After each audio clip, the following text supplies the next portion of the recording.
اذان کے آداب۔ لوجہ اللہ اذان دینا، مؤذن کا متقی ہونا، مؤذن کا اچھی اور بلند آواز والا ہونا، گانے کے طرز پر اذان نہ دینا، بالکل ناسمجھ بچے کا اذان نہ دینا، یعنی قبل البلوغ سمجھدار بچے کے اذان دینے میں کوئی حرج نہیں، وقت کی پابندی کرنا، باوضو اذان دینا، بلند جگہ پر اذان دینا، اذان قبلہ رخ ہو کر دینا، کھڑے ہو کر اذان دینا، کانوں میں انگلیاں ڈالنا، اذان میں مسنون الفاظ کا اہتمام کرنا، ٹھہر ٹھہر کر اذان دینا، حی علتین کے وقت مؤذن کا اپنے چہرے کو دائیں بائیں گھمانا، فجر کی اذان میں حی علی الفلاح کے بعد 2 مرتبہ الصلاۃ خیر من النوم کہنا، اذان سنتے وقت یہ دعا پڑھنا،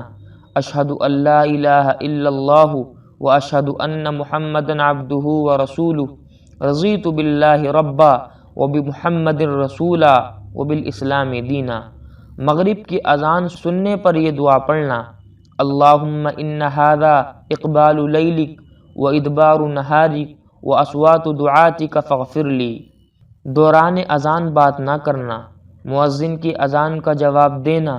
اذان کے بعد درود شریف پڑھنا، اذان کے بعد درود شریف پڑھ کر یہ دعا پڑھنا، اللہم رب ھذہ الدعوۃ التامہ والصلاۃ القائمہ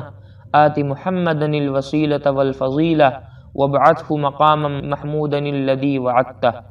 اذان کے بعد بغیر عذر کے مسجد سے باہر نہ نکلنا، اذان اور اقامت کے درمیان دعا مانگنا، اذان اور اقامت کے درمیان مناسب فاصلہ رکھنا، آبادی سے باہر نماز پڑھنے والے کا بھی اذان کہنا۔ مسئلہ، کئی نمازیں قضا ہو جائیں تو ایک اذان کافی ہے، البتہ ہر نماز کے لیے اقامت علیحدہ کہنا چاہیے۔